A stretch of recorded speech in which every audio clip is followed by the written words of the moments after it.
Toronto Blue Jays manager John Gibbons sits in the dugout, September 19, 2018, in Baltimore. Semansky, the Associated Press John Gibbons is in a pregame media scrum at Rogers Center before his Blue Jays are to play the Cleveland Indians when his cell phone buzzes. Since there is little else going on, the Toronto manager checks his text message and is delighted to discover he has been sent a picture from a Toronto reporter swimming in a lake, enjoying a weekend respite north of the city. Gibbons then snaps a picture of his own, for those gathered in his office, and sends it back with a text message, "Misery loves company." Story continues below. Advertisement. It is nearing the end of a long season for the Blue Jays, a year fraught with injury and intrigue, with the holy grail of the playoffs vanishing long ago. The final few weeks of the season are the dog days for any team out of the playoffs, and Toronto is no exception as it plays out the string. The Blue Jays begin their final homestand of the year Thursday night at Rogers Center with the first of a four-game set against the Tampa Bay Rays. They wrap up with 3 games against the Houston Astros. And while nobody is suggesting the Blue Jays are not taking their job seriously, the atmosphere around the team has certainly taken a lighter, more surreal tone. Inside the clubhouse before a recent game, veteran Russell Martin sat in front of his locker, staring intently at his laptop. The 35-year-old has seen his playing time dry up following an influx of younger catchers brought up from the minor leagues for the final month of the season. Martin is playing Fortnite, a popular online video game. A little farther down the room, a green pudding carpet is spread out in front of Tyler Clippard's stall. The Toronto reliever is a scratch golfer and he is methodically practicing his short game, which he will soon be able to put to good use. Suddenly, the relative quiet within the clubhouse is shattered when pitcher Ryan Borucki, who made his major league debut in late June and hopes to be part of Toronto's rotation in 2019, leaps up from his locker and shouts, "Oh my God!" Story continues below. Advertisement. Borucki, who is also playing Fortnite online with Martin, apparently met an untimely end, not unlike the Blue Jays this season, and he kicked a cardboard box full of styrofoam pieces across the room. Later, after finishing with the video game and removing his headphones, Martin discussed what it is like having to play out a season that shriveled up weeks ago. It is not an experience that comes naturally to the Toronto native. In his first 11 years in the majors, playing for 3 teams, Martin was in the playoffs 9 times, including in 2015 and 2016 with the Blue Jays. The past 2 years, nothing. He agreed that the final month of a season gone awry can be a tough slog, especially for a veteran who has been used to more.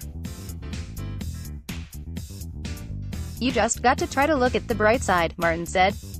"In this case, what you do, you get an opportunity to showcase your young talent. They get some experience, it gives the club an idea of what some guys can do. So those are the positives. The other side of that is it's frustrating that you didn't accomplish what you set out to accomplish at the beginning of the year. For guys like me who have been around for a while, the only thing you're searching for is to find a way to get to that postseason and get a World Series ring, since I've never got one." Story continues below. Advertisement. The Blue Jays clubhouse is jammed with September call-ups from the minors, many of them making their major league debuts. They're not as concerned about Toronto's dismal record as they are trying to make a good impression, which could lead to steady employment. They bring a naturally infectious optimism into the room. One of those is outfielder Jonathan Davis, a AAA call-up who played his first big league game in center field on September 5 against Tampa Bay. Adding some impact to the moment, when he arrived in Toronto he was assigned the locker just vacated by Josh Donaldson, the team star who was traded to Cleveland. "The other guys let me know right away that was Donaldson's locker," Davis said. "They just let me know I've got big shoes to fill. I said I don't know about filling those shoes, but I'm going to do what I do." Davis's debut did not go as he may have wished, 0 for 3 with 3 strikeouts. After that tough outing, Davis said he was pulled aside by veteran center fielder Kevin Pillar for a little pep talk. "Encouraged me after that game, telling me it was just the first 3 at-bats of many," Davis said. Just stay positive. Just hearing that from a guy like Pillar, he runs the outfield, man. He probably can run from foul pole to foul pole. It's awesome to hear it from a guy like that. While it is tough for Martin having to take a regular seat on the bench with the season winding down, the last time he was in the lineup was Sept. 3 against Tampa Bay. He said he understands the rationale. He was asked how he will attack the final 2 weeks of the schedule. I'm just doing other stuff, getting into the weight room a little bit, get a little jump start on the off-season, he said. I'm telling everybody, I dare them to show up in better shape than I'm going to show up in next year. It's going to be different.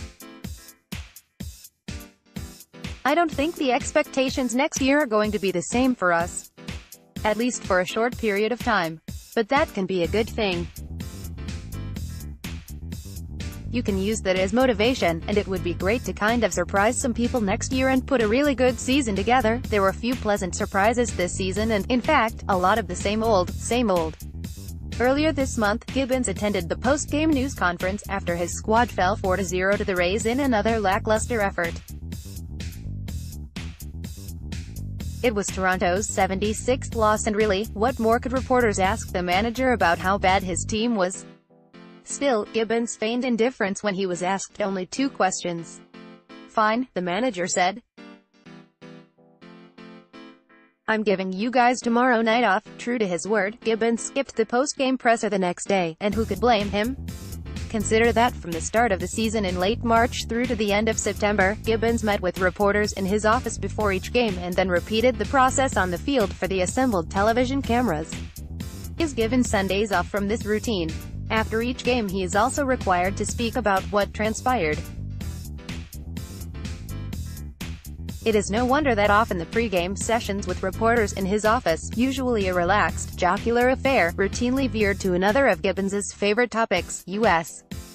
politics. Over the 6-month regular season, Gibbons will have met with reporters more than 400 times.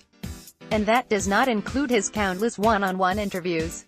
As the sun sets on the Blue Jays season, there's not much left to say.